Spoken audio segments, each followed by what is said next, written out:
Tasyagrajamuri purim maturim gostvate Radhakundam girivaram ahoradikamarvasam Bhakto yas prakita kripaya Shri Guru Tamanatosma Gurave Gaura Chandra Radhikaya Tadale Krishnaya Krishna Bhaktaya Tad Bhaktaya Namo Namah Ananda Lila Maya Vigrahaya Hemabhadivyatschavi Sundaraya Tasmai Mahaprema Sapradaya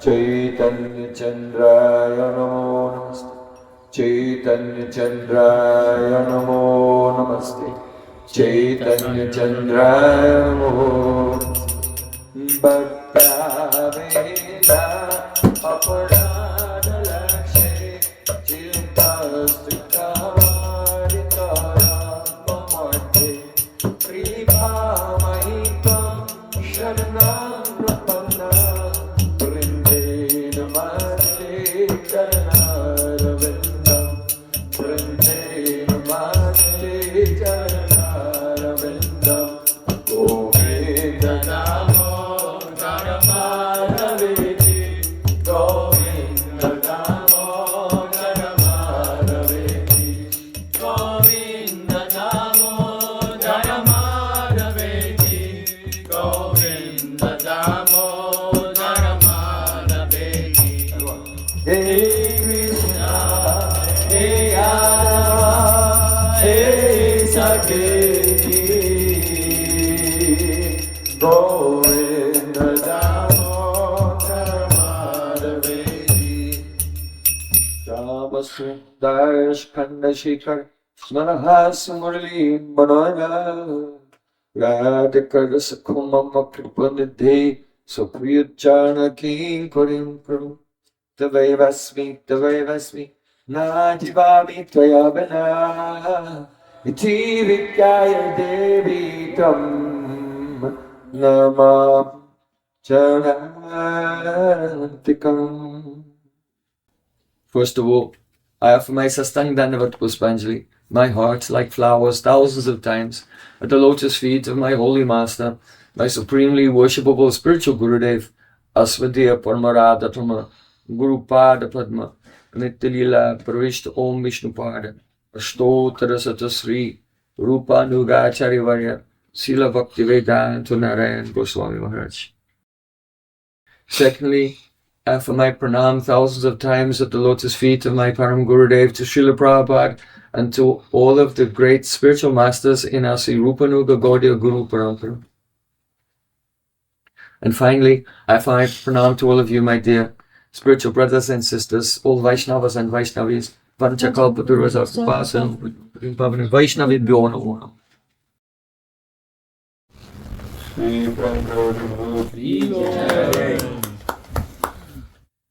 So, by the causeless mercy of Sri Guru and Gauranga, I have arrived here in this place, Syracuse.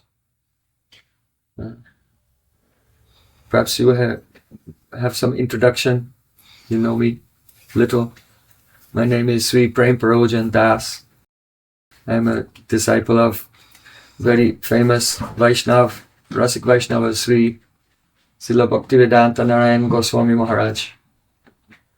And I have been living in Vrindavan for over 30 years. Just now I'm on a world tour, and we decided to spend a couple of days here just resting because we had so many programs, one after another. But then I heard that you have your local program here tonight, so I decided to cancel my rest. Only to see your shining faces and your spiritual enthusiasm and to serve your ears. So, what time is it? It's Kali Yuga. It's Kali Yuga. And in Kali Yuga, there is no other way to understand the supreme truth and become purified and enlightened and imbued with love of God, except for what? The chanting of the holy names. Yes. Perhaps you know, Sri Krishna himself appeared in this Kali Yuga as Sri Gaura Sundar, Sri Chaitanya Mahaprabhu. And when he was a young man, about 23 years old, after his father passed away, he went on pilgrimage to Gaya to perform Pinda, the rituals on behalf of his deceased father, Jagannath Mishra. And when he was there in Gaya, he met a very great Vaishnava, whose name was Srila Ishwara Puripad.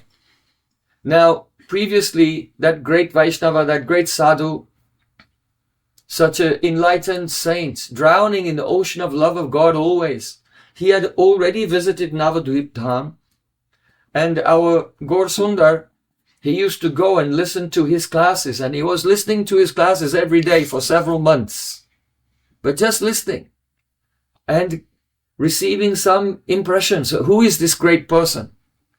But now when he met him, by great fortune, he met with him again in Gaya, then he realized, Prabhu kohe tirtha yatra shafalayama yarakshana dekailam charne tumar.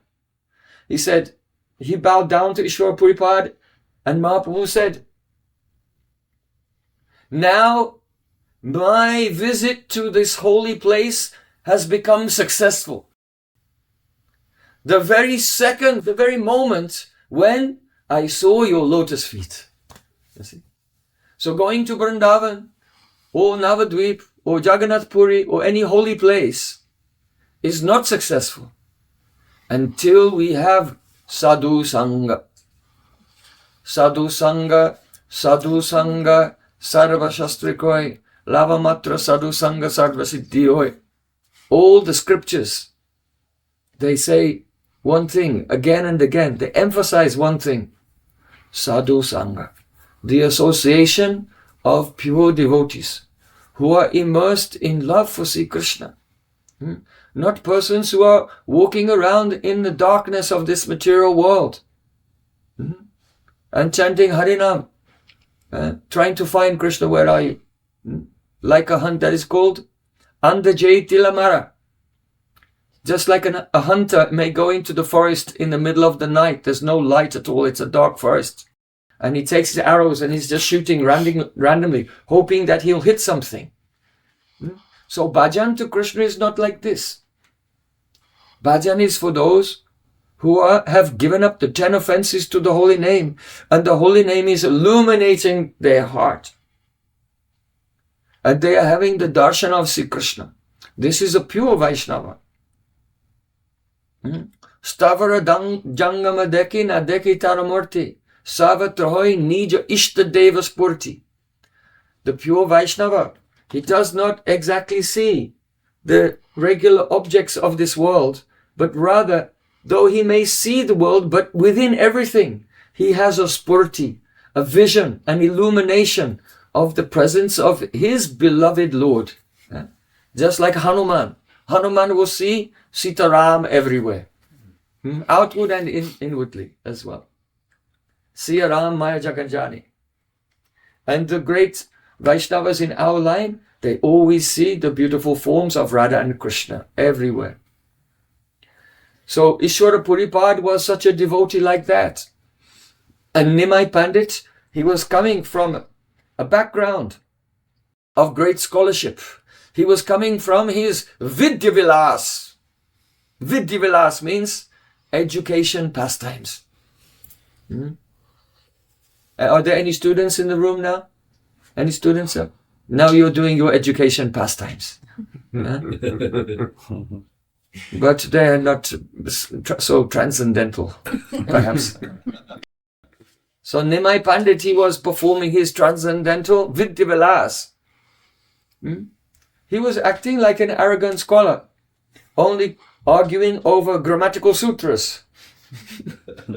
And Navyanyay, a new logic system that had just been invented just 100 years or so previously. Navyanyay. It was updated.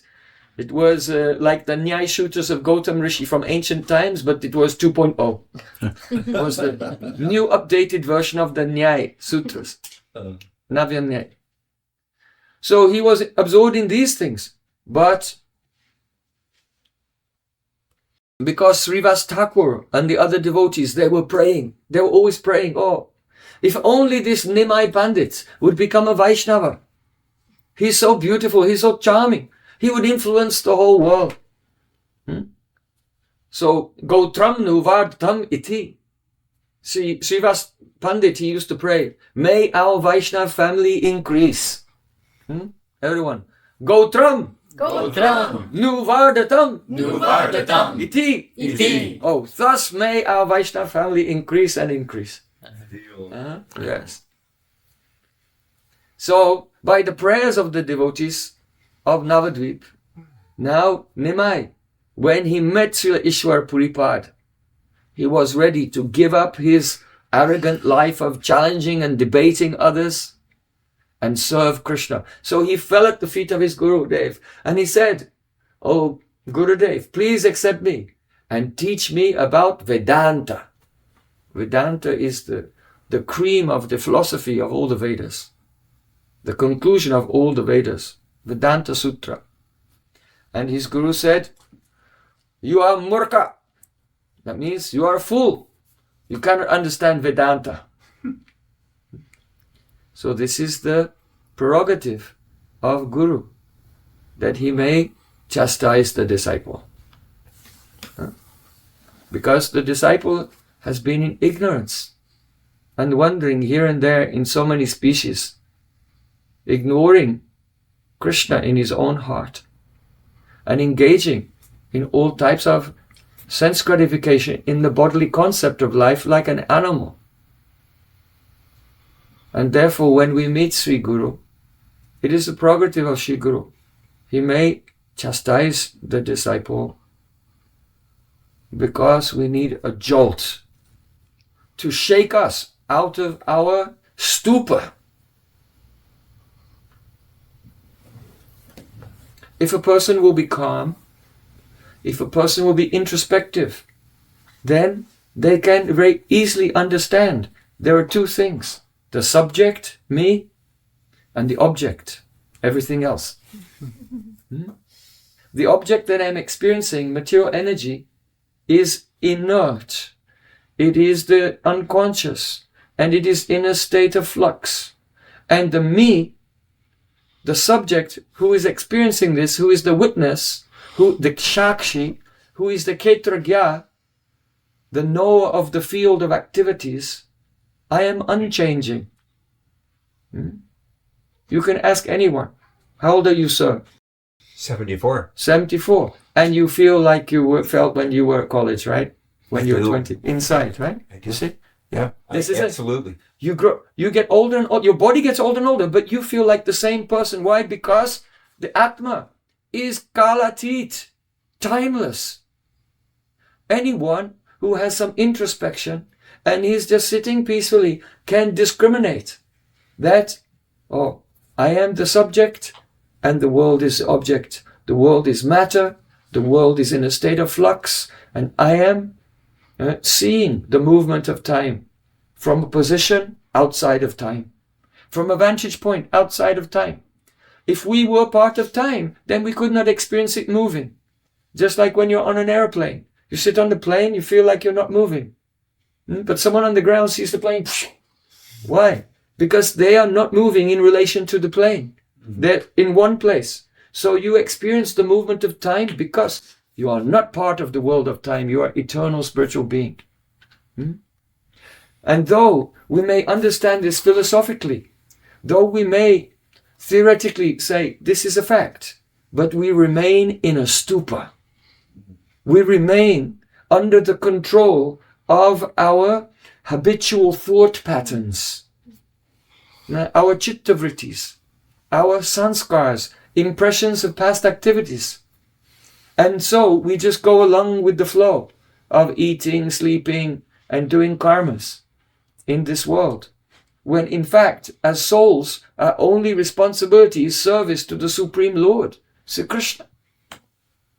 And therefore, it is necessary, by the association of a pure Vaishnava, some jolt will become to shake us up out of our stupor, so we can become alert. Uttishtata jagrata prapya varam nibodhata. In the Upanishads, it is said, get up, wake up, and strive to attain the goal of life. Very interesting. It says, get up and then wake up, and then strive to attain the goal. Because usually you wake up and then you get up. So what does it mean, get up, wake up, and strive to attain the goal of life? The meaning is, because we are still in a stupor.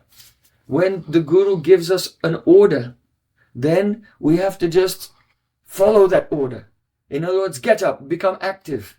And by following the order, then we will wake up.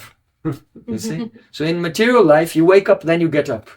But in spiritual life, just Guru Mukha Padma Vakya Chitete Kurya Aikya. Make the instruction of the spiritual master one with your heart. And if you're enthusiastic about that, then you'll wake up fully. Understand? So, Srila Ishwar Puripad, he gave a jolt to that proud scholar, that Pandit who thought, was thinking before, I know everything, who can challenge me? I can defeat everyone in a debate. Said, you're a fool. You cannot understand Vedanta, the divine science. So just understand this. Hare Nama, Hare Nama, Hare Nama Eva Kevalam, Kalo Nashteva, Nashteva, Nashteva Gati Anyata. There is no other way, there is no other way, there is no other way in this age of Kali except for the chanting of the holy names. Hare Krishna, Krishna Krishna, Hare Hare, Hare Rama, Rama Rama, Hare Hare. Hare Nama Eva Kevalam means Harinam, the holy name, is everything. Literally, that's what it means. Harinam Eva Kevalam, the holy name is everything. Right now, we are thinking that there are so many things going on in the world, very attractive and dazzling, entertaining and glittering and alluring for us. And the holy name is just this mantra over there somewhere, which is optional. We may optionally be involved with that holy name, that mantra, or not. But this is not the fact. Abhinatvam nama namino. The holy name is God, Supreme Lord, Sri Krishna himself. And the holy name includes all his Shaktis, all his energies, the whole of Goloka Vrindavan, and Radhika, Lalita, Vishaka, Nanda and Yashoda, all the cowherd boys. Everything is there in the holy name. And the Vaibhav of that holy name is all the planets of Vaikuntha, all the planets of Lord Narayan. And the expansion of Lord Narayan in Vaikuntha is Mahavishnu. And from Mahavishnu's breathing, millions of universes come from the pores of his skin. And in one of those universes, there's a small planet called Earth. And on that small planet called Earth, there's a country called America. And in that country, there's a little town called Syracuse. Like that. And you are there right now. So the holy name is everything. And we are what? Only looking at a small portion of reality, like being in a dark room with there's a blind, a black blind on the window, but someone came with a pin, a needle, and poked a hole. So a little bit of light is shining through the pinhole. And that's us. Our consciousness is like that. We're seeing a tiny, tiny portion of light. Our consciousness is illuminating a tiny portion of reality. But the total reality is what? Hare Nama, Hare Nama, Hare Nama Eva Kevalam. So, Srila Ishwar Puripad gave initiation to Chaitanya Mahaprabhu, and Mahaprabhu chanted the holy name, and he realized Krishna. So later, Chaitanya Mahaprabhu met with a great Vaishnava named Srila Rupa Goswami. He is the main person. In the Nectar of Instruction, Srila Prabhupada writes, this Krishna consciousness movement is going on under the supervision of Srila Rupa Goswami. Yes. So you may not be familiar with this saint, but it is said in regard to Rupa Goswami, Sri Chaitanya Manobishtam Stapitam Yena Bhutale Swam Rupa Kadamayam Dadati Swapradantikam. When will Srila Rupa Goswami give me the shelter of his lotus feet? He is the person who established in this world the mission to fulfill the innermost heart's desire of Chaitanya Mahaprabhu. So part of that, fulfilling that mission, was revealing the glories of the holy name of Krishna. So in pursuance of that service, to fulfill the desires of Chaitanya Mahaprabhu, Rupa Goswami has composed an astakam, that is a poem, of 8 verses. Now, there's a chair for you there, sir. If you'd like to sit up. No, I'm good on the floor. Are you sure?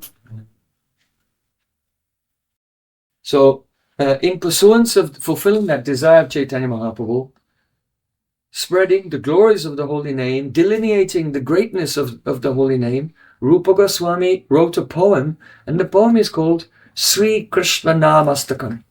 Sri Krishna Namastakam. And that's what we want to discuss briefly today.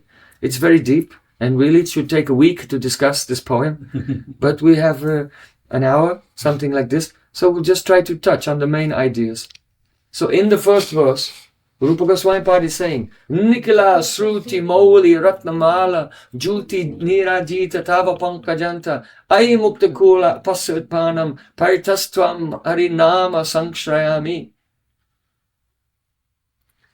He's saying, O Harinam, Tvam Samshrayami. O Harinam, here Tvam means you. You is used for the second person singular. It's a person. So this is the first thing we have to know. That this mantra is not some kind of oscillation or vibration or magnetic wave in the quantum foam. It's a person.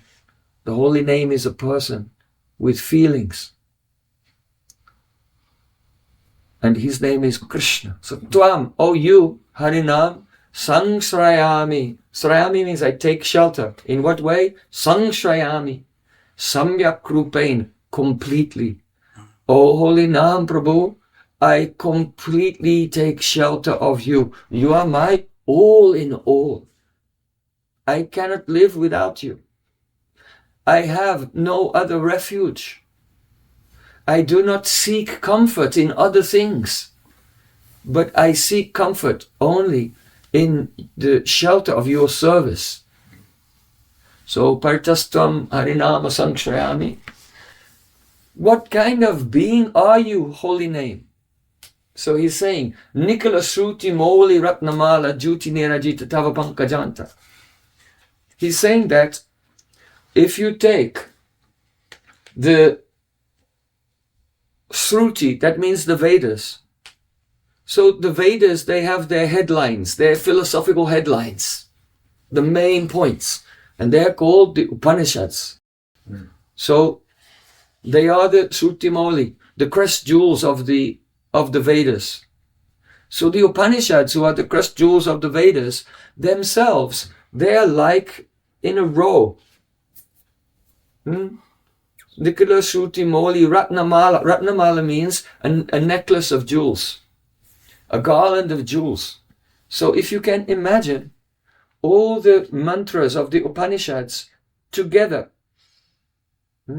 they're in a circle, like a necklace of jewels, and there is a light emanating from them.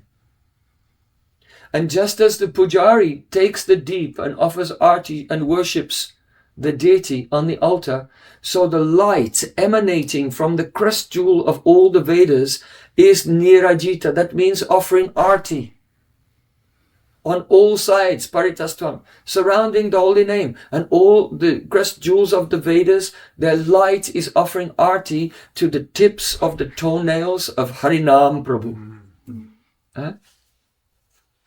So you may have a name, but your name does not have toenails, right? Because it's just a sound.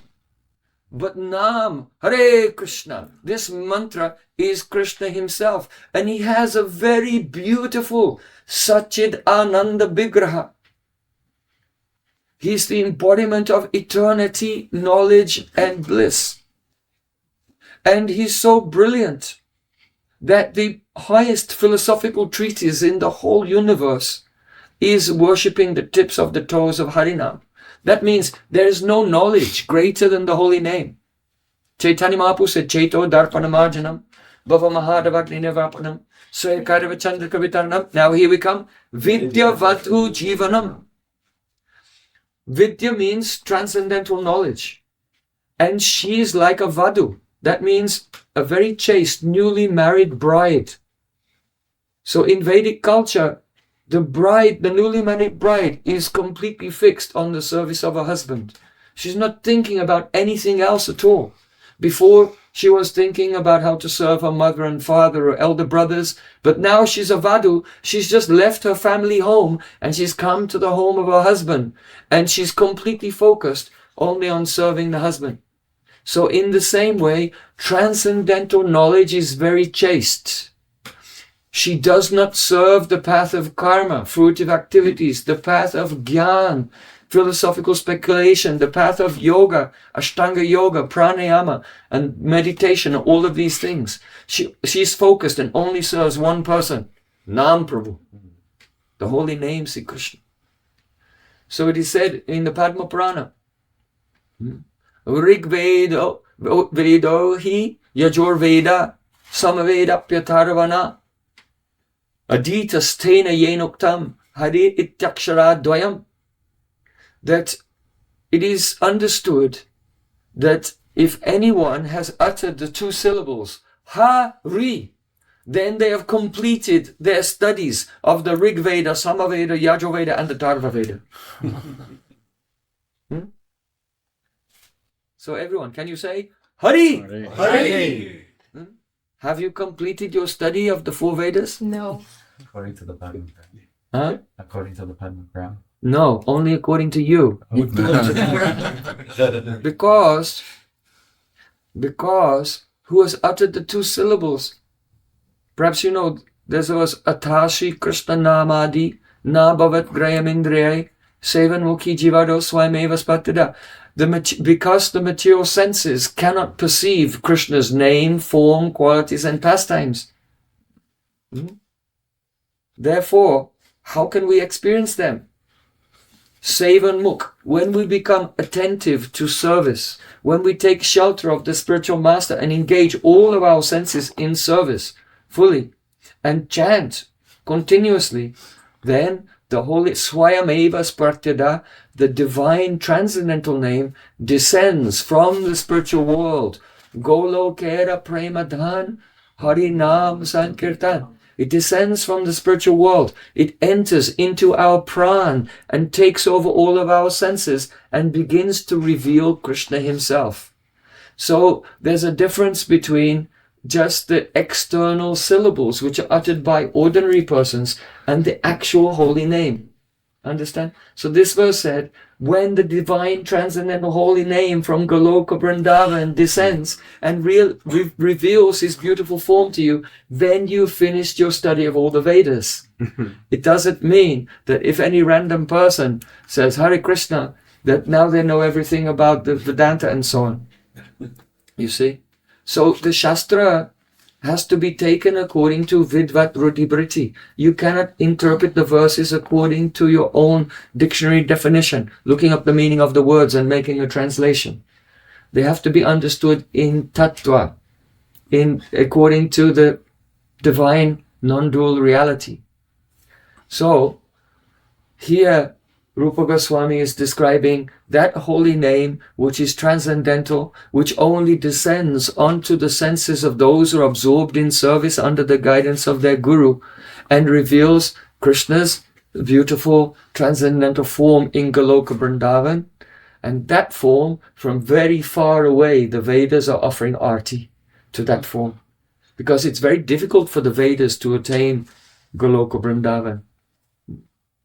In Srimad Bhagavatam, you may have seen in the end of the 10th canto, the Shruti Stuti, the prayers by the Vedas personified. And there, those Vedas are praying to the Braj Gopis, oh, we want to follow in your footsteps and attain spiritual forms just like you so that we can serve Krishna. So, first of all, Rupa Goswami, he's saying, Ayamuktakula upasyamanam.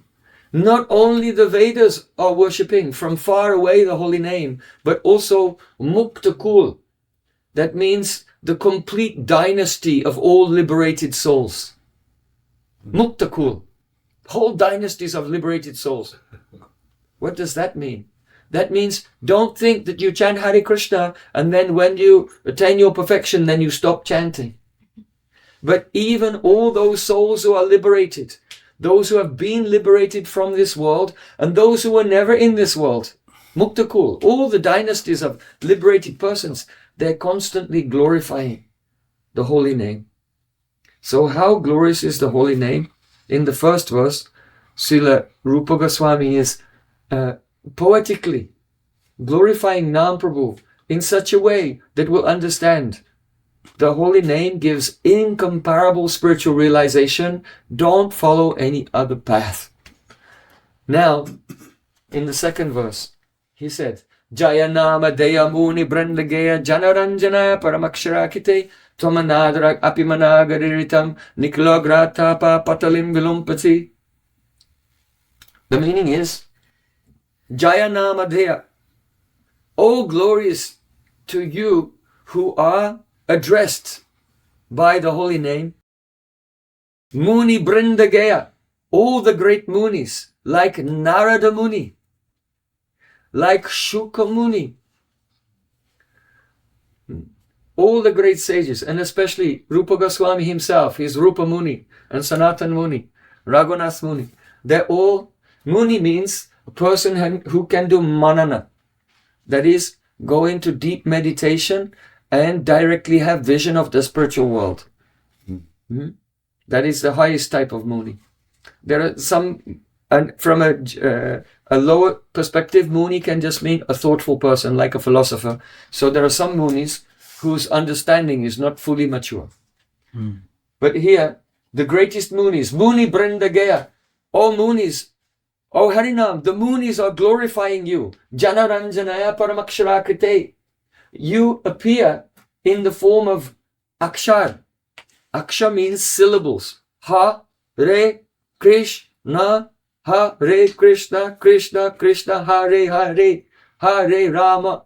These are the syllables of the holy name. And you have appeared in this syllable form. Why? Janaranjanaya, to give joy to the jana, to the people. Or we can say, you have appeared in this form to give joy to your own people, like Shrimati Radharani. Also, Nijajan, Krishna's own. Keba Shunail Shamanam Sakire, Keba Shunail Shamanam, Kaunena Bitaridia, Nama Achego. See, Chandidas, he wrote a very beautiful poem. Radharani is saying, who is that person who first put the name of Krishna in my ear? If I could find that person, I would teach them such a lesson that they would never do such a thing again to anyone else. It's very cruel. Marame Mor Pran. This holy name, when it enters my ears, I become so agitated. My heart becomes so disturbed. Oh, this name, how much nectar is there in the two syllables, Krishna. Tunde tandamani ratin vitanute tandavalika kamaye labdaye kana kroda gadambini gatayate kana budeba spriham Chaita prangana sangini vijayate savindriyanam kritim no jane janita Kiyadbir Amrita Krishneti Varna Dvai. Yogamaya Purnamasi Devi said, I don't know how much nectar is in these two syllables, Krishna. When the holy name is chanted, it appears to come and dance on the tongue. That means one realizes, I'm not chanting, the name has descended and taken over my tongue. At that time, one tongue is not enough. Then I want millions of tongues. Then the holy name goes in the ears. It's not enough. Then I want millions of ears. And then the holy name enters the courtyard of my heart and begins to dance there. And all my senses become inert. That means the devotee goes into samadhi. He leaves this plane and enters the spiritual world. So Jana Ranjanaya Paramaksharakate. Oh Nam, you have appeared to give the joy to your devotees. Now Rupa Goswami wants to describe the holy name by the Kaimutya Nyaya. That means the logic of Kim Uta. This figure of speech is called in English a fortiori. It means that if this thing is true, then how much more is something else true? If we say, oh, this man is so strong, when he was only 5 years old, he could lift half a ton. Like that. That means then how much can he lift now he's older? So, if you describe the lesser thing and you point towards the greater thing. So Rupa Goswami, he wants to describe the glories of this holy name. But he will begin by saying the power of only the abhas, the reflection of the holy name, not the actual holy name. So he's saying, Tvam anadarad abhimanagudiritam. If a person, managudiritam means just utters you slightly, a little, not even fully, the name of Krishna. You don't say Madhusudam, only Madhusu. Even you don't finish it. Someone slightly utters the holy name, or they utter the full name, but not perfectly clearly pronounced, even. Or without attentiveness, even. Or even, Tvam anadarat. Anada means without respect. Because as devotees, when we chant the holy name, we chant the name of Krishna with the utmost honor. Hare Krishna, Krishna Krishna, Hare Hare. Hare Ram, Hare Ram.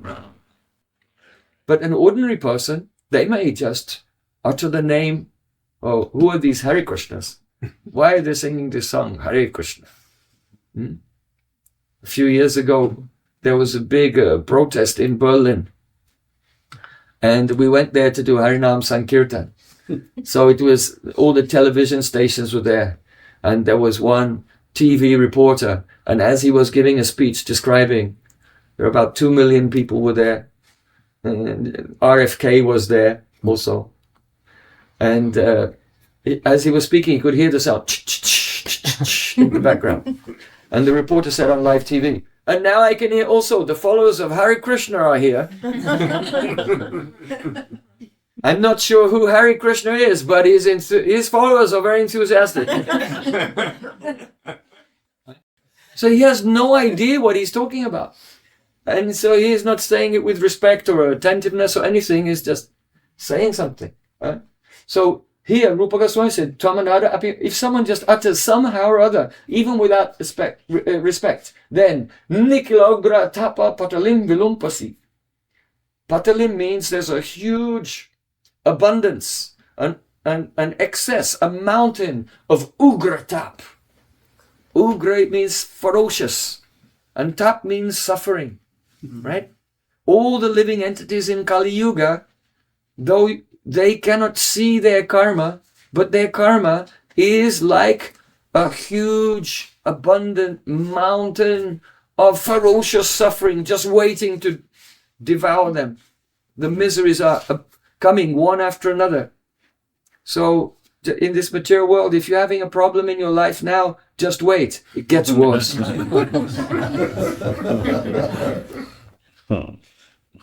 That's the fact. But Vilumpasi, oh Harinam, you immediately destroy the mountains of suffering of that person who simply utters you without respect or even partially. Now, Rupa Goswami is not instructing us. Everyone, please, just utter the holy name of Krishna without respect. And just partially and pronounce it incorrectly. He's not saying that. It's an example of Kim Uta. The meaning is, if you say the holy name without respect and only partially or not clearly and so on, or even to refer to something else, like Ajamil was calling his son. Ajamil called his son Narayan. So, Narayan, come here. Narayan, sit down. Narayan, shut up. Narayan, eat your breakfast. Like, he wasn't talking about God. He was talking about his son. But what's the result of uttering the holy name? In this way, it destroys all your karmas. You know, there are 4 types of karma. There is prarabdha karma. That is what you're experiencing right now, from the day you're born till the day you die. That karma, which is in fact the body that you have, is just a lump of prarabdha karma. That's what it is. That's your prarabdha karma. And the karma that you are not experiencing this life, but what you will experience in the future, is called the aprarabdha karma, the unmanifest karma. Then there is the bij. Bij means desire. A desire in your heart. And then when you act on that desire, it makes the karma that you will experience in the future. And then there is kut. Kut is, it's not even a desire yet. It's just an impression in the heart. And what is in the stage of kut now, in the next life will become a bij. Become a desire, and that will become an action. The action will become the karma in the next life, and when you experience, that's the prarabdha. You see? So prarabdha, aparabdha, kuta, and bij. These are 4 stages in the development of karma. So all of these types of karmas are destroyed in one moment by one nam abhas. This is not the chanting of the pure name, but only the abhas of the name. So this is how powerful the name is. Not the name, only the abhas, the shadow of the holy name, destroys all your sins, all 4 types, past, present, and future, in a moment. Wow. So, yes, you know, in the history of Ajamil, don't think that at the last moment of his life, when he called his son's name, oh Narayan, that name destroyed all of his karma. No. When his son was born and he decided, he spoke to his wife, what should we call him? I know, let's call him Narayan. The very first name that he said destroyed all of his karma, past, present, and future. This is the power of Nam Abhas. So it's necessary to understand 3 categories. Nam Aparad, Nam Abhas, and Shuddha Nam. Nam aparad means when we commit offenses to the holy name by offending the devotees of the name. If there's a devotee and you offend that devotee, then it will be nam aparad, and the holy name will not give mercy. Oh, considering Lord Shiva and other demigods to be equal to Krishna, disrespecting or disobeying the spiritual master, the minimizing the Vedic literatures, thinking that their conclusions are not perfect or transcendental, or even if you believe in the Vedas, but you put an emphasis on karma kanda, jnana kanda, and other things other than the holy name, it's also an offense. Why? Because there are so many messages in the Vedas, but the ultimate purpose is the glory of the holy name. That's the purpose of the Vedas. And so if you put an emphasis on another part of the Vedas, you're actually subverting the intention of the Vedas themselves. So you may say, yes, I believe in the Vedas, and quote so many things, but if you're not in the line of pure bhakti and focusing on the glories of the holy name, then you're actually offending the Vedas by subverting their purpose. Just like if you meet someone and they tell you something about some incident and you go and repeat it to someone else, but you move the emphasis onto something else, then you offend that person. You repeated their words, but you twisted it by a change of emphasis. So, this is also offense to the holy name. To think that the glories of chanting the holy name are exaggeration. To give some imaginary interpretation of the holy name. To think that chanting the holy name is equal to the performance of some pious activities. Just like if you're a wealthy person, you could do a big fire sacrifice, even an Ashwamedha Yagya, a Rajasuya Yagya, to become the emperor of the world. And if you think that those big yagyas are equal to chanting the holy, no. If you think that performing 10 million of those yagyas is equal to one name, this is namaparad. Because no pious activities in this world can ever be in the same category of greatness as even chanting the holy name once. So, to instruct faithless persons, that means to quickly give initiation to someone, but they have not developed faith yet. This is an offense to the holy name. And the disciple will not progress, and the guru will also not progress. And to maintain material attachments, even after understanding so many instructions about the holy name, that means to think things such as, I'm chanting more than anyone else. My kirtan is sweeter than anyone else. I am preaching everywhere more than anyone else.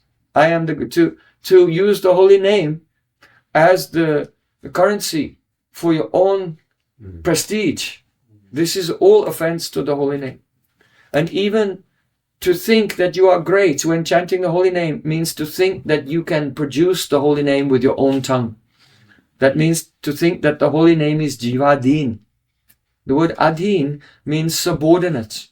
If you think that the holy name is jivadin, it's subordinate to your tongue.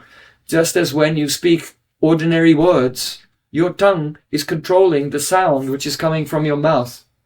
But if you think that the sound of the holy name can be controlled by the movement of your tongue, this is namaparad. These are all different aspects of the last offense to the holy name. It's very subtle. So don't think that the holy name is jivadin, under the control of your tongue. You should want that your tongue will become nam adin, under the control of the holy name. You see? So if a person is committing any of these offenses, then the holy name does not manifest. When they chant, it's just a material sound. In the Jagannatha Pandit's Prema Vivarta, it is said, Asadu Sangha Bhai Krishna Nama Nahi Hai. If you don't associate with sadhus, then your chanting of the holy name is not the transcendental holy name. Nam Akshara Bahirai Bhati Nama Kabunai. It is only some external material syllables. And it may be the Kabu Nam Abhas Sada Nam Aparad. Sometimes some Nam Abhas may come, but mainly you will chant Nam Aparad. So Nam Aparad is a material, and by this you can get some fulfillment of material desires. But it is not the transcendental holy name. Then the next category is called Nam Abhas. This is when the light of the holy name has arrived at the tatastha point between the material and the spiritual world. And some of that light shines into your chitta, into your heart. And when just a slight glimpse of light of the holy name from the tatastha position shines into your chitta, then all your karmas, they are completely nullified. They're all totally liquidated, on the spot, incinerated. You can imagine a whole town, right? And then what happens if there's like whatever, an EMP weapon, some kind of sound weapon. Everything gets blown out. But it's still there, but nothing works anymore. You see? So that's what happens to Nam Abhas. For example, let's take Ajamil. Ajamil, the first time he said, your name is Narayan, after that, he was still sinful and stupid. Right? He was still sinful. He was still having a relationship with the prostitute. And he was still doing his worldly activities. So how can you say all his sins have destroyed? The shape of his sin was still there. but it could not bind him anymore. The example is given, if you have a rope and the rope is in a coil, it's coiled up. So anytime you can take that rope and you can tie someone and now they cannot move. But what happens if you take some gasoline and you pour it all over the rope and then you throw a match, then the rope goes up in flames and it burns for some time. And when it dies down, when the flames die down, you look, you see the rope is still there, but it's black. It's completely black. The difference is, if you try to pick up that rope to bind something, it just collapses and it's ash. You see? So the shape is still there, but it doesn't have the power to bind anymore. And so this is the way in which the Nam Abhas, when it first appears, then it destroys all your sins, but the shape's still there, so you still go along with your life under the control of your past karmas, apparently. But when you die, instead of those karmas taking you to hell, you're a liberated person. That's why when the Yamadutas came to take Ajamil away, the Vishnuduta said, hey, what are you doing? He's completely sinless. And the Yamaduta says, what are you talking about? He's been sinning every day of his life, right down to the last moment. See? Because they didn't understand. They were looking and seeing, he's got sins. But it wasn't. It was the burnt rope. It was only the shape. And so when it was time to move on, there was no karma to bind him or take him to hell or anywhere else related to his karma.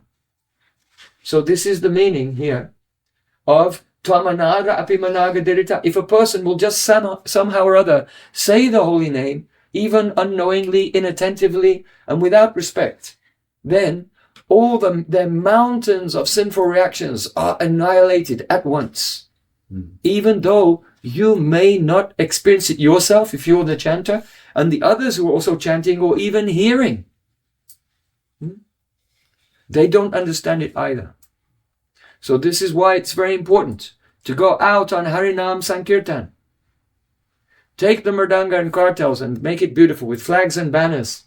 Just like your altar is beautiful, you should make your Nagar Sankirtan party beautiful as well.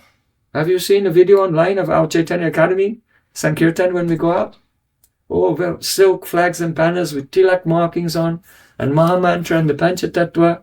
Everyone decorated, all the ladies with the all the gopi dots. Very beautiful. And go out everywhere and sing the holy name. And everyone who gets touched, if they get touched by Nam Abhas, they say, what is this? Hare Krishna, Hare Krishna. Then all of their karmas are destroyed. You cannot do anything. If you think, I want to do some philanthropic work. I want to do some philanthropic work. You can feed thousands of people. You can open thousands of hospitals. You cannot change anyone's karma at all. You cannot even pluck one leaf from the pipal tree, which has millions of leaves of their karma. In this world, no one can help anyone. All you do is you just become entangled with their karma. No one can help anyone. Srila Prabhupada, when he first started his Bhakti Godhead magazine in India, but it was only one piece of paper printed on both sides and folded over, 4 pages. He wrote one article, it was called The Colossal Hoax of Altruism. The colossal hoax of altruism. It's part of the illusory world. If you really want to help others and also help yourself, then go out on Harinam Sankirtan. Yeah? You see Gornitai, what are they doing? They're dancing in the streets, chanting the holy name. There's a painting over there of Gornitai. I just discussing with the devotees that I never saw any deities of Gornitai sitting down with a harmonium. Have you seen? Have you seen? No. Why? Because they were going out through the streets with all the people chanting and dancing loudly. To save the whole world, to save the whole universe. So I try to follow these things.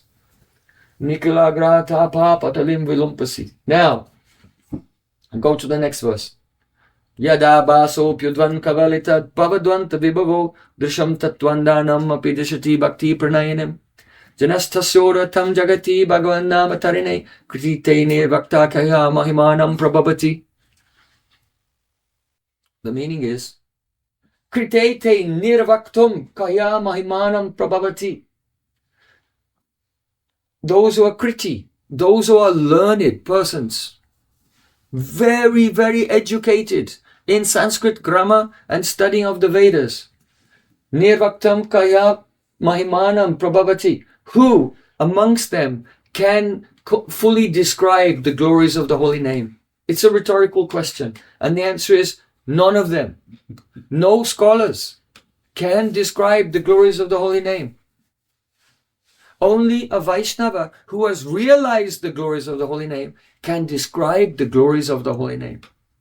Because anyone else who doesn't have realization, even when they read the glories of the holy name, it will be a sticking point. That's an exaggeration.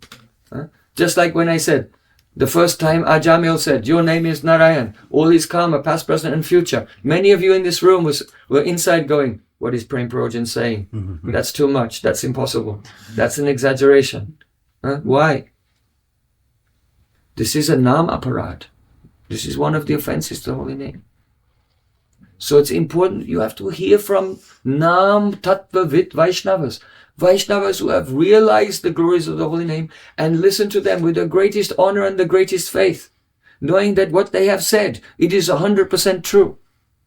And if we don't hear from Nam Tattva Vid Vaishnavas, unknowingly we'll be holding some reservations in our heart in regard to the powers and the glories of the holy name, and then we cannot progress. So that is Nam Aparad.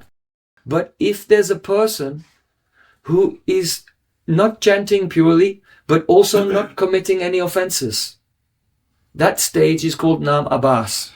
That stage is called Nam Abhas. So Ajamil, he didn't know anything about the glories of the holy name. He wasn't using the holy name for karma kanda. When he was younger, he was.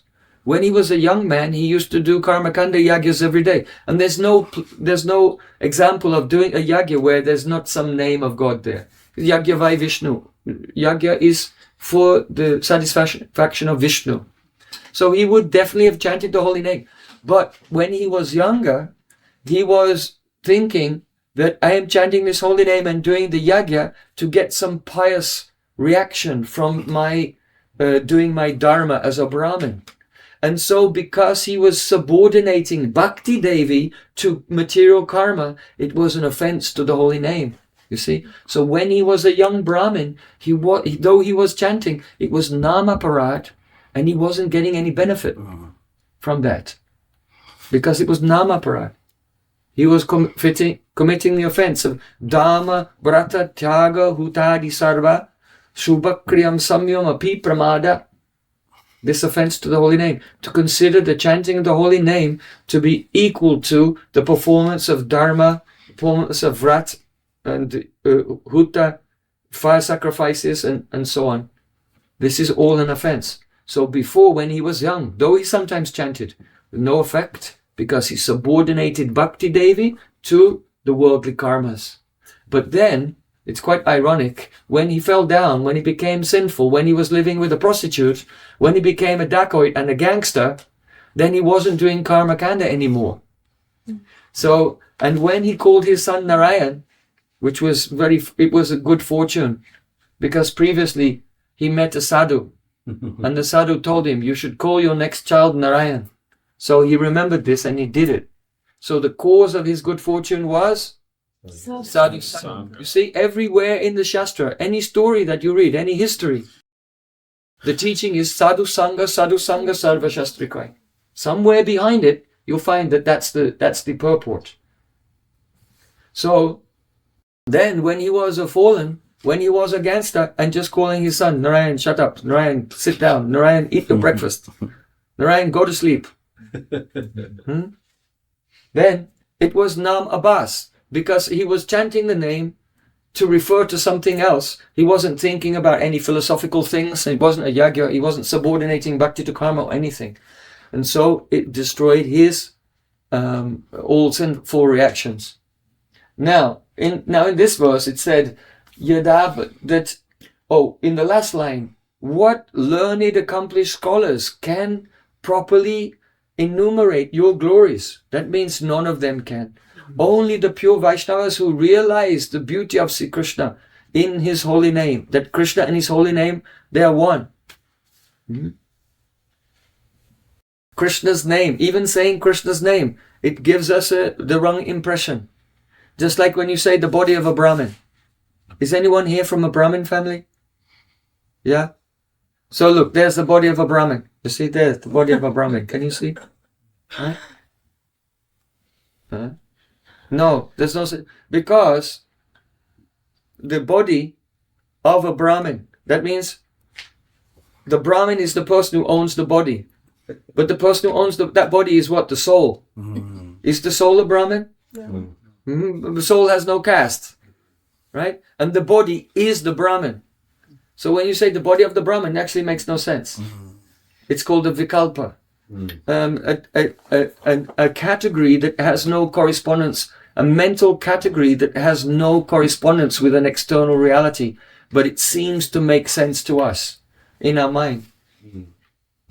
The body of a Brahmin doesn't make sense because the person is the soul and the soul is not a Brahmin. And it's the body that is the Brahmin. Right? So in the same way, the name of Krishna, just as the body of the Brahmin actually is the Brahmin, so the name of Krishna actually is Krishna. Understand? So when we say the name of Krishna, we do a vikalpa that there are these two things, Krishna and his name. But actually this is a non-dual reality. Krishna and his name are not two people. It's the same being. But due to our kusanskar, bad impressions of material existence, we make this vikalpa, this kalpana, imagination. So one of the offenses to the holy name, harinam nikalpanam, to do kalpana, imagination in regard to the glory of the name. So he's saying that even the learned scholars, they cannot understand the glories of the name. And he's giving an example of the type of glories that the scholars can't even imagine. So he says, first of all, yada-abhaso pyodvan kabalita. Only by the rising of abhas. You know, before the sun rises in the morning, before you see the sun, first some light comes from the sun and all the darkness goes away. So in the same way, not the pure holy name, but just some light emanating from the holy name before the pure holy name appears. Bhavadvant kavalita bhavadvanta vibhavo. The bhava means material existence, and kavalita means swallowed.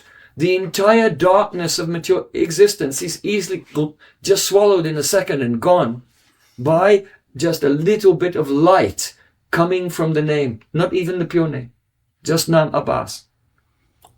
This is how powerful it is.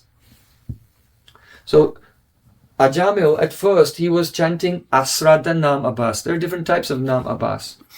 Semblances of the holy name. Dim light of the holy name. So Asrada Nam Abhas means the Nam Abhas that you can chant when you don't have faith in the name. So that was Asrada Nam Abhas. It destroyed all of his sins. Now you as devotees, you have come to the path of bhakti. You have a japamala, you're chanting every day. It shows that you have some trust in this name. So you cannot chant this Ashradanam Abhas that Ajamil chanted. But you can chant Shraddhanam Abhas. That means the Nam Abhas of a person with faith.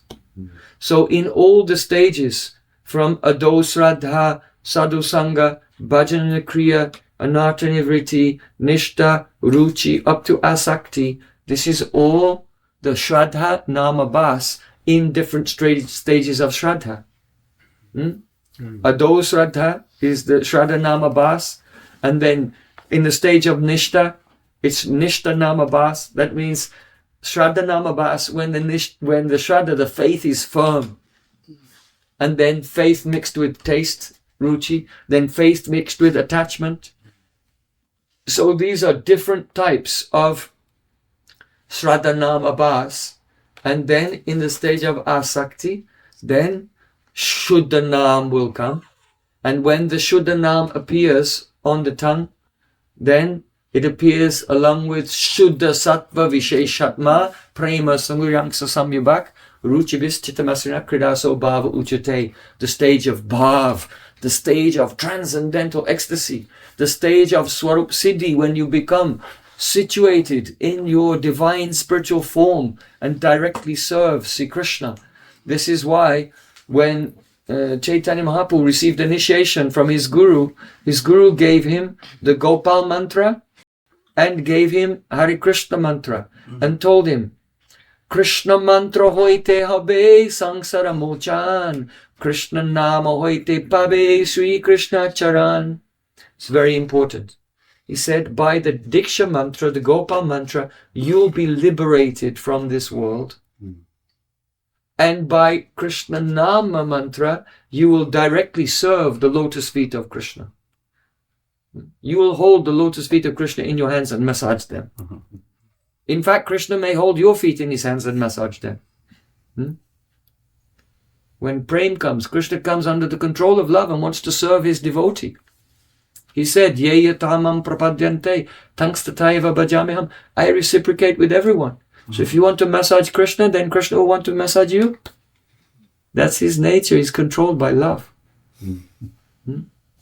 So what are we discussing here? Two things that Ishwar Puripad said, by the Gopal mantra, by your Diksha, you will be liberated from material existence, and by Harinam, you will directly serve the lotus feet of Krishna. That Harinam means Shuddhanam, the pure name. You see? Now, what's the difference between Nam Abhas and Shuddhanam? The difference is this, that in the Shuddhanam, you have Sambandha Gyan. That is knowledge of your relationship with Sri Krishna. So your spiritual form appears in the stage of Asakti. And now you understand your relation with Krishna because your spiritual form has appeared. It is not fully, it is only the abhas, the reflection of that in your heart. But now you know your relation. Then when you chant the holy name, knowing your relation with Sambandha Gyan, then it becomes Shuddhanam and one attains Bhav. You see?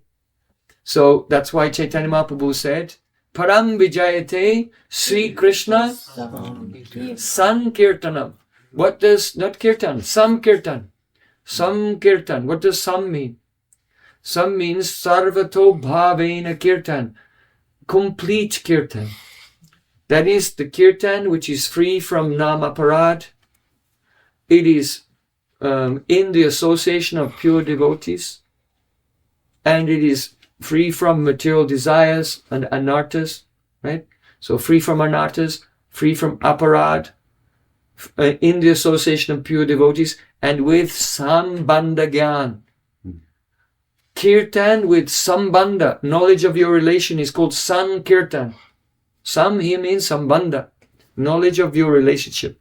So that Kirtan becomes fully victorious because the pure name, the transcendental pure holy name, none different from Krishna and his form and qualities and associates and his dham and all of his pastimes, that name appears. So here, Yadabhasopyadam Kavalita, not the pure name, but just the abhas of the holy name devours material existence. Drisham Tattvandanam and Tattva Anda. That means those persons who are blind to the truth. If a person is blind to the spiritual world, but Drisham Api Dishati, the holy name Dishati means he gives Drisha, vision. Here Drisha means Pragya, Prakrista Rupain Dhyan. It gives the most excellent knowledge, that is realized knowledge. Even Nam Abhas gives realized knowledge of Krishna's form and qualities and associates and the spiritual world. Bhakti Pranayinam. Bhakti Pranayinam means the Bhakti Vishayini Pragya, the realized knowledge of the whole subject of devotion. In other words, how the associates of the Supreme Lord in the spiritual world are serving him. You can realize that by Nam Abhas. But it will come in different stages. In the stage of Nishta, Nam Abhas will reveal Krishna's form. In the stage of Ruchi, Nam Abhas will reveal Krishna's qualities and associates. in the stage of asakti, namabhas reveal your own form and some pastimes of Krishna. And then the Shuddha Nam will come, the pure Nam, Shuddha Sattva Visheshatma, and one will enter into the stage of Bhav. So, Janastasyo datam jagati Bhagavan Nama Tarne. Oh Bhagavan Nam, your Nama Tarne means you are like the sun. So even before the sun rises, the light of the sun actually dispels the darkness and also reveals the variegatedness of the world.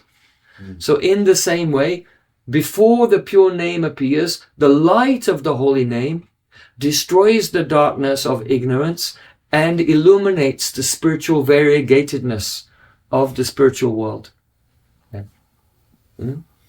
And the scholars, they will never believe it. So the last line says, oh, which scholars can explain this? Impossible. They cannot. So now we come to the next verse. Yad Brahma Sakshat Kristinistayapi Vinashamayeti Binana Bogai Apeti Namas Purnena Tate Prarabdha Karmeti Viroti Veda. Veda here means the Vedas, and Roti means shouting, and Viroti means shouting loudly. Oh, the Vedas are shouting loudly. That when the holy name just appears on the tip of your tongue, only kr. If you say kr, you can feel the tip of your tongue like going like this, right? Kr.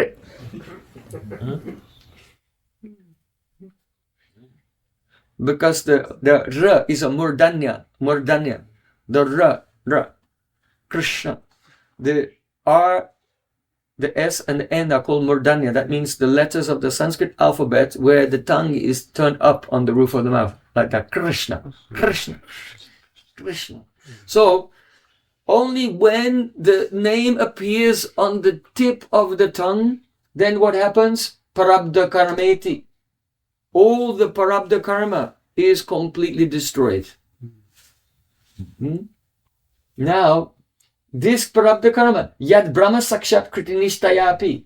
Let's say that there's a rishi, a sage, who is not a pure devotee, but he's following the path of Gyan, and he mixed some bhakti with his Gyan because he knew that without mixing bhakti with the Gyan, then it will not be successful. Like Shankaracharya told his Mayavadi followers, Bhaja Govinda, Bhaja Govinda, Bhaja Govinda Mudamate, Nahi Nahi Rakshati Dukrin Karne.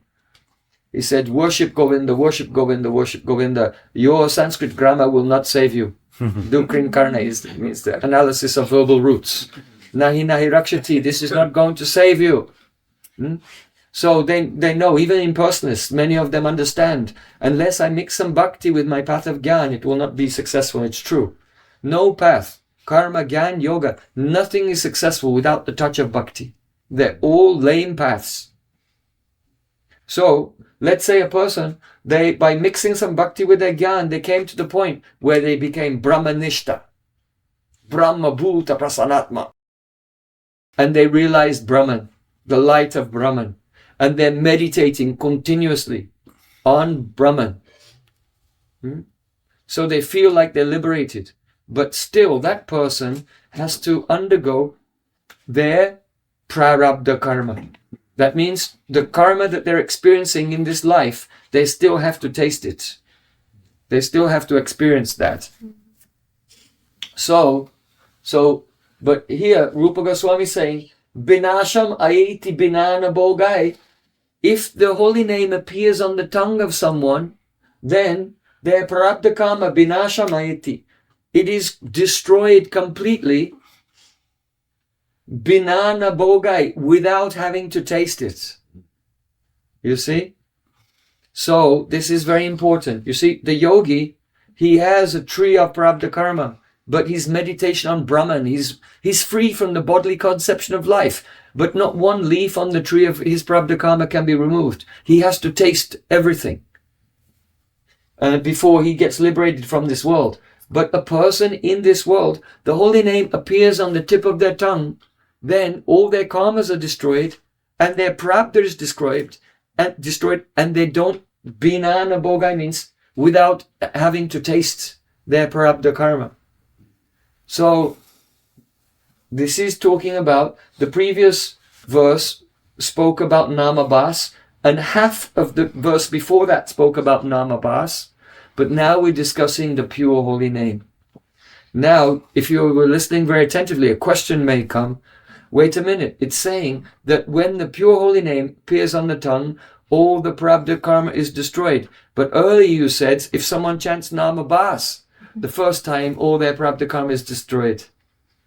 So, is there a contradiction here? Is there a contradiction? Okay. Earlier I said, someone chanted Namabhas like Ajamil. The first time he said, your name is Narayan, all is prarabdha karma, and everything past, present, and future was destroyed. And now, Rupa Goswami is saying, someone not Namabhas, when they chant Shuddhanam, the pure name, the first time it appears on the tip of the tongue, and their prarabdha karma is all destroyed. But before they chanted the pure name, their prarabdha karma should have been destroyed by Namabhas. Do you understand why it looks like a contradiction? First understand the question. Yeah? You see, it looks like a contradiction. But why is it not a contradiction?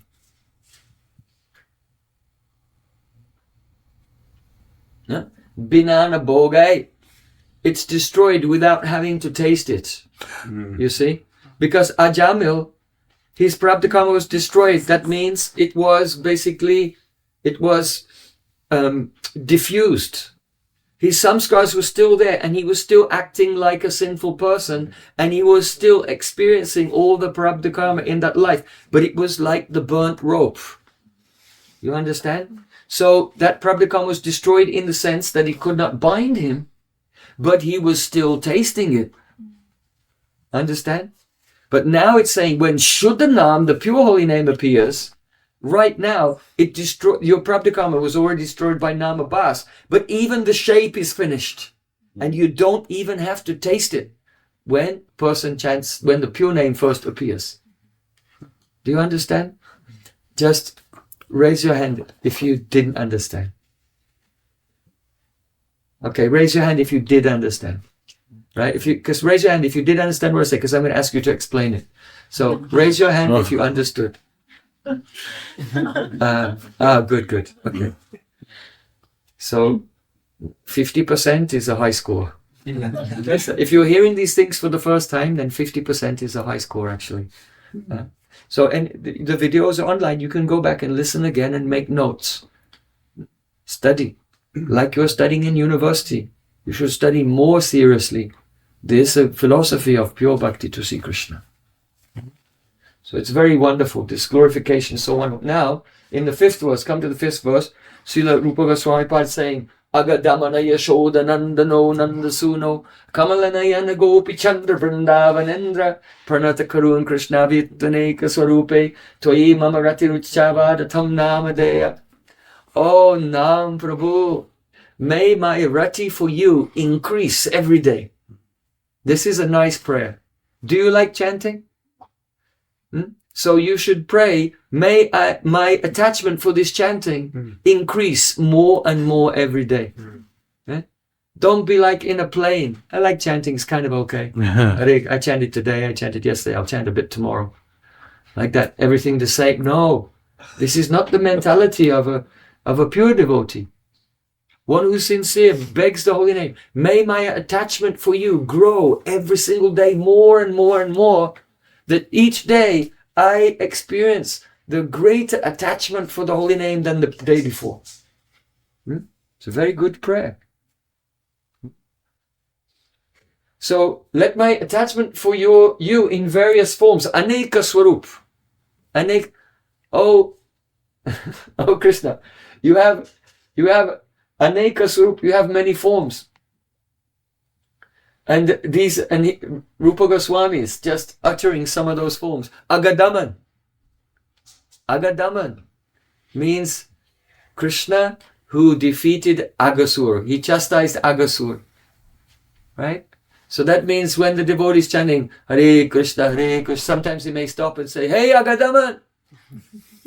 And then from the power of the holy name of Agadaman, then they'll see, oh Krishna is about 5 years old, and he's playing in the forest with his friends. And in the distance, his friends, they look and see, what's that over there? I never saw that before. There's a big cave. Let's go and play in the cave. Another boy said, you know, look, on the bottom of the entrance to the cave, there are some jagged points. They look like the teeth of a snake. And the top of the cave looks like the top of his mouth. It looks like a big snake lying there with his mouth open. And that freeway going inside, that's his squishy tongue. And this bad smell of fish is probably the undigested food in his guts. It's coming out when he breathes.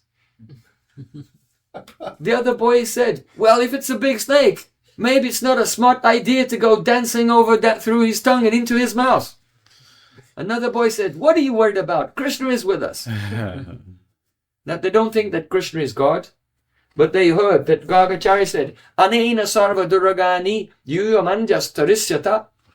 When Krishna was born and Gargacharya did his name-giving ceremony, Gargacharya said, oh, by the presence of this boy, anyone who has love for him, they will cross over all obstacles and difficulties in their life. So they believe in the words of Gargacharya. So then all the boys, they said, all right, let's go. And they went running across the meadows. And they climbed over the bottom lip of Aghasura. And then they climbed over his bottom teeth. And then they went marching over his tongue. And Krishna was trying to stop his friends. Because Krishna looked and thought, it really does look like a big snake. And what are they thinking? How can I save them? I'm just a 5-year-old boy. It's very important. In Goloka Vrindavan, no one knows that Krishna is God, including Krishna. Even Krishna does not know that he's God in Goloka Vrindavan. Because that is a place of pure love, like a natural family relationship. They think Lord Narayan is God. Krishna's parents, they do arti. And Krishna's running, hey, stop fidgeting, come here and watch the arti. They chastise him for not paying attention during the arti. They don't know actually he's the supreme God. Huh? So Krishna is saying, no, stop, don't go in the mouth of the Aghasur or the snake. And Krishna spreads his arms to try to stop them, but some boys go this way, some boys go that way, some boys run between his legs. He can't stop them. And he turns around and he watches them all disappear into the throat of the snake. And then tears come in the eyes of Krishna. And he feels separation. Oh, my friends, Madhumangal, Subal, Sridham, Arjun, Labanga, Stoka, Krishna, Vasant, Kokil and Bringa. And Krishna's crying. My friends will die. What will happen? And then Yogamaya removes the covering of his knowledge and lets him know, why are you afraid? You can fight this demon. And then Krishna, by the influence of Yogamaya, becomes now aware that he has some powers. So then Krishna also ran and went inside Aghasur and saw all of his friends were unconscious there. And then he thought, first I will kill the demon. I will not wake up my unconscious friends first, because I will expand my body bigger and bigger until I choke the throat of the demon and he cannot breathe, and then his Atma will fly out from the top of his head. It will be pushed by the pran out of his Brahmarandra, the hole in the top of the head. And so then Krishna became bigger and bigger and bigger, and he choked the Aghasura. And his soul burst out through the top of his head, and Aghasura's eyes popped out like Rasagula's born. And then Krishna looked, and by the nectar of his glance, just by glancing on his friends, they all came back to consciousness again and looked at each other. Oh, what happened? And then all singing and dancing, they came out from the mouth of Aghasura. So this is very interesting, because until this point, Krishna did not kill demons in a supernatural way. You know, first Putana came to kill him, And Krishna liberated Putana. How? Only sucking on her breast like a natural child. Shakatasura tried to crush him, but Krishna was just lying on his back like a little baby, kicking his toes, and his toe hit the Shakat, and it went up in the air and crashed down and was broken. And the demon who was possessing the cart was liberated. Trinavarta came like a whirlwind and picked up Krishna, and Krishna just held on to his neck. Like if you hold a baby, the baby will hold you. Just like this. And the weight of Krishna made him crush down. So each time when he killed the demon, Krishna was just acting like an ordinary child. Why? Because people were watching. Huh? If his mother will see him do something supernatural, then that will be really embarrassing, because then his secret will come out that he's God. And that's very embarrassing for Krishna in Vrindavan. Doesn't want, and he himself doesn't know, and when he becomes aware of it, he's very careful not to hide it from everyone else. You see? But now he was inside the belly of Aghasur, and all of his friends were unconscious, so now he could do something supernatural and start growing. You see? So the ways in which Krishna even kills the demons, it's full of rasa. It's full of there's some profound the intention behind everything that Krishna does. And it's always based on one thing. Mad bhaktanam vinodatam karomi vivida kriya. Krishna said, I perform many, many activities, and everything I do is just to please my devotees. So everything Krishna does is just out of love. And so that's his main consideration. I can't show off any supernatural skills in front of my family members here. That will spoil the mood. So because no one could see him and they're all unconscious, the ones who are inside, so then he did a supernatural feat and killed Aghasur, and then he became small again, and then he brought his friends back to him. So how beautiful is this name, Agadaman? Oh, Agadaman Krishna. And when the devotee chants Hare Krishna and says, oh, Agadaman, then the holy name reveals, he actually sees this pastime in the heart. He has darshan of this lila. So Agadaman, we just told the meaning of the verse according to Sakyaras, the cowherd boys. But the gopis also call Krishna Agadaman. Why? Because in the Rasalila, if Krishna will disappear from the Rasalila, all gopis are crying, oh Krishna, where are you? Please come back and hold your lotus feet on our hearts. But then they may hear Krishna as if Krishna is replying to them in a spurti, in a vision. I cannot put my feet on your heart. You are married to someone else. That's sinful. Then gopis will say, hey Agadaman, Aga means sins. You are Agadaman, you can chastise all sins. So what are you worried about? You chastise the snake called Agadaman, called name Aghasur. You are Agadaman. So if our husband finds out about what happens and he comes, then our husbands are also like snakes, you can chastise them also. Agadaman. So in all the rasas, these names have so many beautiful meanings, and they reveal so many pastimes. So Rupa Goswami is saying, Agadamana, Yashodanandano, Nandasuno. Hey Yashodananda. Here. Yashodanandano. Yashodanandan means son of Yashoda, who gives joy. Ananda to Yashoda is Yashodananda.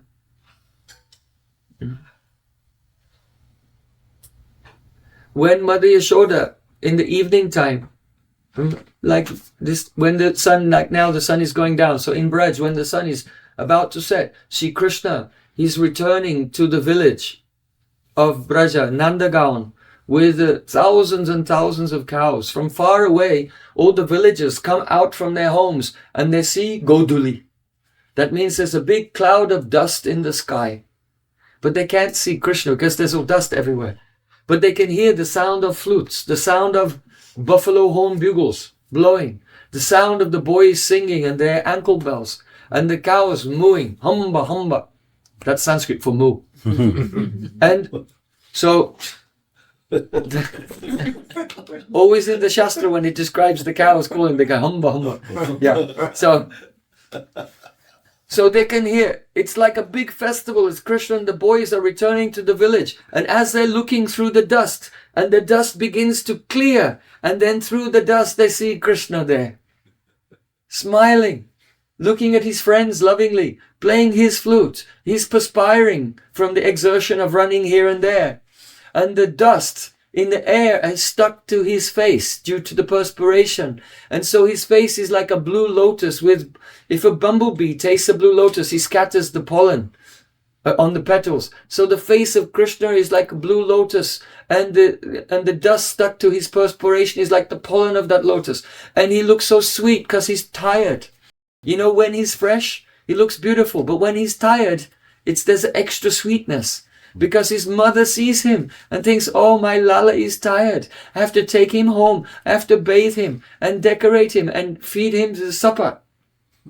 And so when Mother Yashoda looks and sees Krishna coming, then tears just start pouring from her eyes. And even though she's quite old, but milk starts to pour from her breast. And the milk and the tears are mixing together and all her cloth becomes soaked. Because she's overflowing with love for Krishna. So Krishna is Yashodanandan. Huh? How beautiful.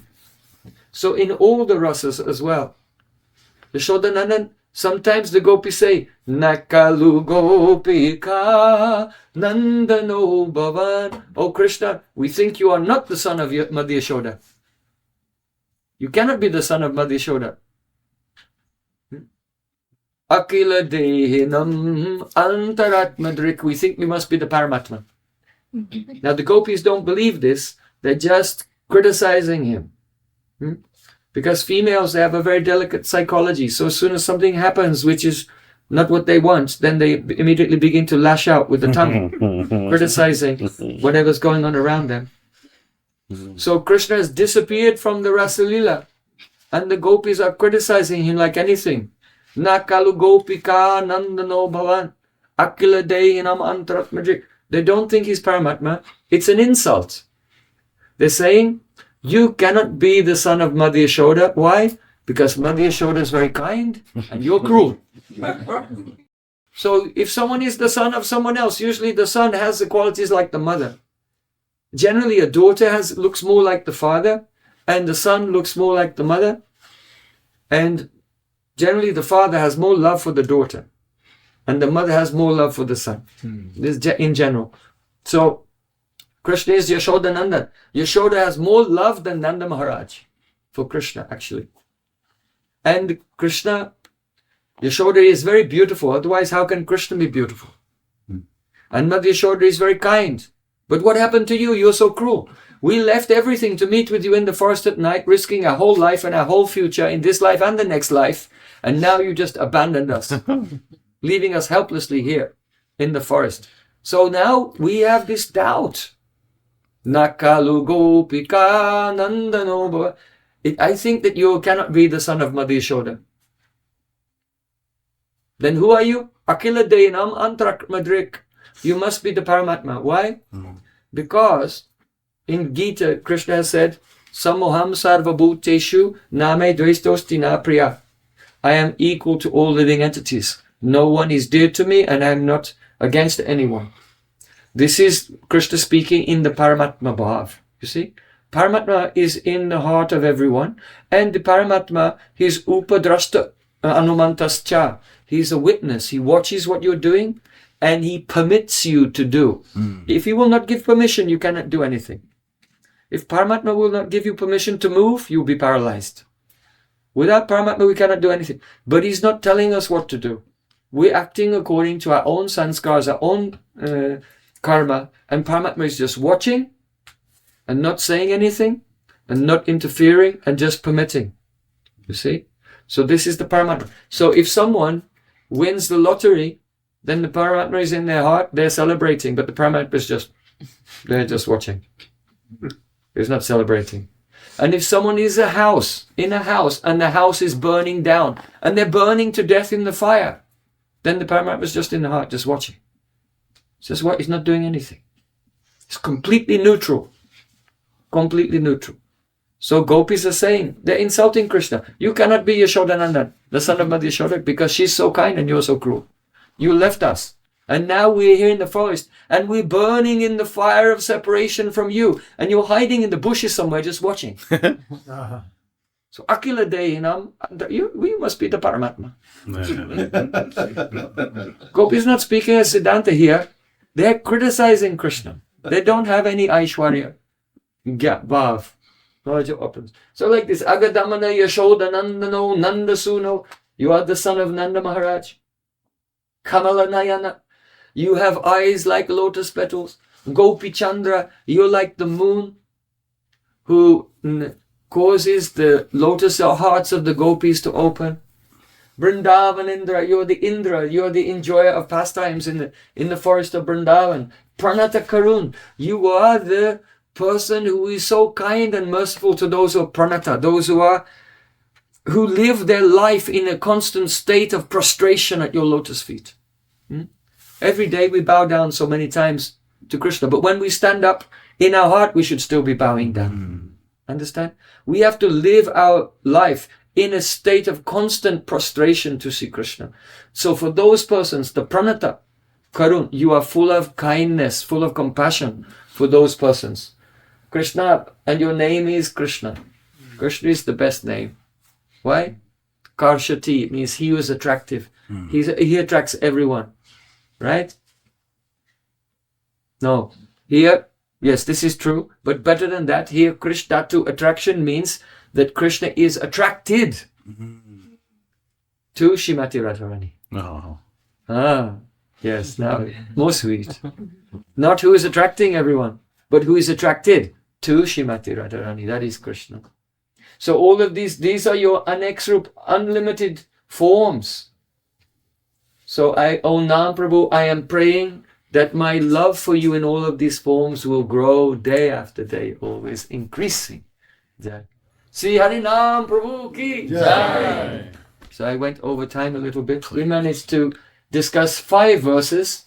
There are 8 more verses, but we'll discuss that in the fact. Just come to the festival and you can hear the rest of this poem. Yeah. That's right. So, no? Good. That means you understood everything and everything is clear. Huh? Yes. I can ask. You were talking about Namaparad, and as you were describing it, it was making me realize more and more how seemingly insurmountable this mountain of aparads and how I relate to Krishna and how, in so many ways, material desires and, minimizing the name, exaggerating, considering it all exaggeration and so on. So what to do when you have this, if this realization comes, what to do with it? Yes, this is a wonderful realization. It's important. Because it's easy, especially in the first stage of spiritual life, the Konishta Adhikari is in the lowest stage, but he can very easily become affected by pure devotee syndrome and delusions of grandeur and think, I'm a very advanced devotee. I'm doing so much. But actually he's not seeing Krishna when he chants the holy name and doesn't even think about whether that's a fault or not. And it is. So when we realize that there are 10 offenses to the holy name, and each offense also has different aspects and nuances, and we're not even aware that we're committing them even. And because of that, we're not making progress. So then what can we do? So we've already spoken the verse in this class today, which is the answer to that question. What was the verse? Sadhu Sangha, Sadhu Sangha, Sarva Shastrikoi. Association. And this is described in the very beginning of Srimad Bhagavatam. Do you know the verse? Srinvata swakata Krishna punya shavana kirtana ridyantasto hibadoni vidunoti sursatam. Then, nashta praishu abhadreshu nityam bhagavata sevaya. So here in the commentary, Srila Vishnu Thakur said, the abhadrani, that means the inauspicious things. So abhadreshu means in the auspicious things. Inauspicious things, abhadra. Abhadra. This abhadra, this inauspicious things actually means nam aparad, offenses to the holy name. So nashta prayeshu badreshu, all the inauspicious things, that means our namaparad, is destroyed by what? Nityam Bhagavata Sevaya, serving the Bhagavat. Now the Bhagavats of two types, the book and the person. So this is important in our life. Eka Bhagavata Bada Bhakti Rasa Shastra, Ara Bhagavata Bhakta Bhakti Rasa Patra. One Bhagavat is the great scripture, the Rasa Grantha Srimad Bhagavatam, and the other Bhagavat is the devotee who is the receptacle which is filled and overflowing with Bhakti Rasa. So by serving these two, then one becomes free from Namaparad. Because when we hear the Srimad Bhagavatam from a pure devotee, from the Bhakta Bhagavat, the devotee who is the living Bhagavatam, then each episode of Srimad Bhagavatam teaches us something about the glory of the holy name and how to become free from offenses to the name. You see? That's why it says, Idam Bhagavatam Nama Puranam Brahma Samitam Uttama Shloka Charitam Chakara Bhagavan Rishi. He said this Srimad Bhagavatam was manifested by a Rishi who is actually Bhagavan, that is Vyasadeva. And it's called, this Purana is called Bhagavatam. So, Idam Bhagavatam Nama Puranam. This Purana is called Bhagavatam. But there's another meaning here. Idam Bhagavatam Nama Purana. The Srimad Bhagavatam is the Nam Purana. You have Shiva Purana, Matsya Purana, Kurma Purana, and the Srimad Bhagavatam is Nam Purana. It's the Purana of the holy name. So each of the episodes teaches us so many wonderful things. And when we hear the Bhagavatam properly from a person who realizes the Bhagavatam, we gradually make all the adjustments in our life and become free from offenses to the holy name. And then we can experience the Shuddha Nam. So this is the way it's described right there in Srimad Bhagavatam. Yeah. Gaur Premanande. So the Vedas are found in the Upanishads. Excuse me? You mentioned the Vedas, and you said the Upanishads. Are the Vedas? The Upanishads are one part of the Vedas. One part of the Vedas? The Vedas have different parts. They have a Brahman portion, they have a mantra portion, they have an Aranyaka portion, and they have an Upanishad portion. So each of the four Vedas itself has four parts, meant for persons in different stages of their life. Where can you get the readings on all four of them? I'm sure these days, just Google it. You can download. Yeah. You can download the Vedas and study them. But it is said, Nigama Kalpataro Galetam Palam Shukamukadamrita Drapa Samyatam, that the Vedas are like a desire tree. Yeah. And the Srimad Bhagavatam is the juicy, mature fruit on the desire tree of the Vedas. So all the essence of the tree is collected together in the fruit, and you can taste it. You see, if you take a branch of if you take a branch from a tree and start eating it, not very tasty, right? But if you take the fruit of the tree, then you can taste the essence. So it's not so valuable, so important to, well, you can do it if you like, but it is not so important for you to make a profound study of all the Vedic literature, because the essence of it, Saram Samudratam, has been collated by Vyasadeva himself, the author of the Vedas, in Srimad Bhagavatam. So if you put all your attention on Srimad Bhagavatam, you will not lose anything which is in the Vedas, but you'll get so much more which you cannot taste by going to the Vedas directly. Thank you. Hare Krishna. Gaur Premanande.